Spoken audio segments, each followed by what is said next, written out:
Hello everybody, welcome back to FFF.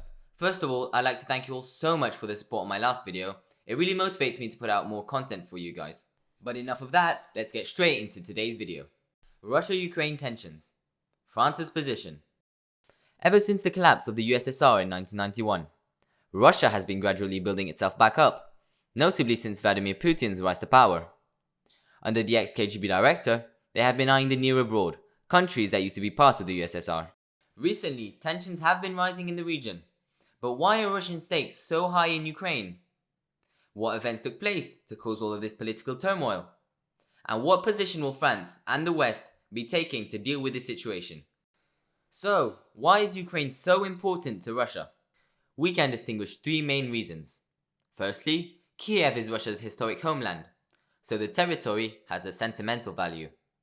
For the Kremlin, Ukraine is an integral part of Russia, similar to what China thinks of Taiwan.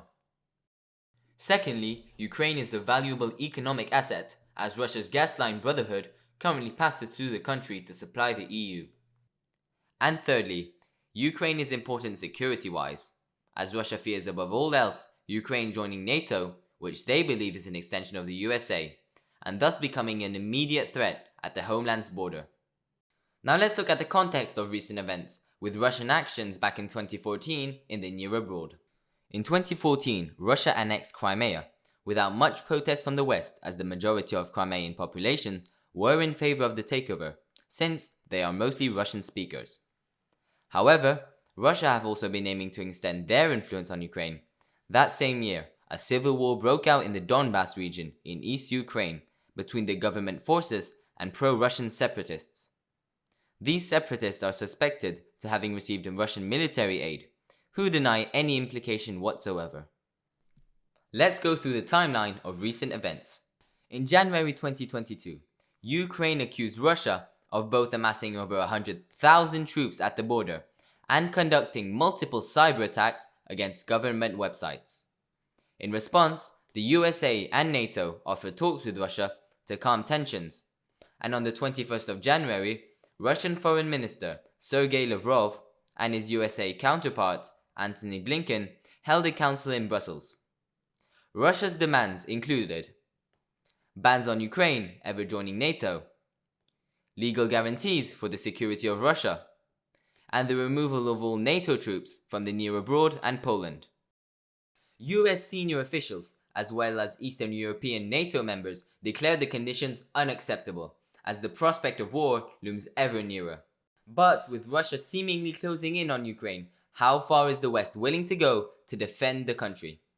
The US have threatened harsh economic sanctions as well as the removal of American ambassadors from the country, but will it be enough to contain the Russians? A war would undoubtedly have devastating consequences, with Russia suffering more than anybody else. American economic sanctions could translate to shortages of goods, including electronic components desperately needed in Russia. If a direct conflict between Russia and NATO is unlikely, Ukraine should not be counted out of the equation. Although their army is weak in comparison to Russia, it is not negligible. Even if Russia wins, a situation like Afghanistan may occur, with Ukrainian insurgencies a certain bet. Putin may not be willing to withstand such blows to Russian resources. As for France, Jean-Yves Le Drian, the foreign minister, declared that every element is reunited for Russian intervention. According to Article 5 of the NATO Treaty, Collective Defense, an attack against one NATO member is an attack against all of them. France is particularly engaged with NATO, owning a founder seat at the alliance. Despite not being a part of the treaty, Ukraine is benefiting from the New Opportunities Program, which aims to facilitate relations between NATO members and partners that contributed to the alliance. Furthermore, they almost joined the organization in 2008. So, does France owe Ukraine military aid? Britain and the US have already sent in military support, with London donating anti-tank weapons and other equipment, and Washington sending in ammunition. Paris, on the other hand, has remained wary by not sending in any equipment but offering a more discreet support, being open to possible inquiries about military contracts. A direct intervention is conceivable from the French, as they already have troops in the region, notably around the Black Sea. Furthermore, a deployment in Romania in a defensive mindset could happen according to the current president, Emmanuel Macron. A potential dispatch of 1,000 soldiers would be crucial according to Bruno Tertrais, a director of the French Foundation for Strategic Research. Finally, since the beginning of the year, France took the head of VJTF, or Very High Readiness Joint Task Force, NATO's most considerable task force, composed of 3,500 French and German brigadiers. This unit was specifically created in 2014 in response to Russia's aggressive behavior towards Ukraine.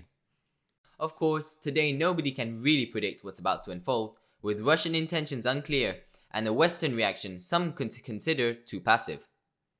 However, the prospect of a conflict at the very doorstep of the EU is causing mounting concerns for France, the EU, and all of its partners. As an immediate effect, the prices of energy flew up amidst fear of Russian cuts in gas importation. Thank you so much for watching. Leave a like if you enjoyed, subscribe for weekly videos, and let me know to what extent France should intervene in case of a conflict.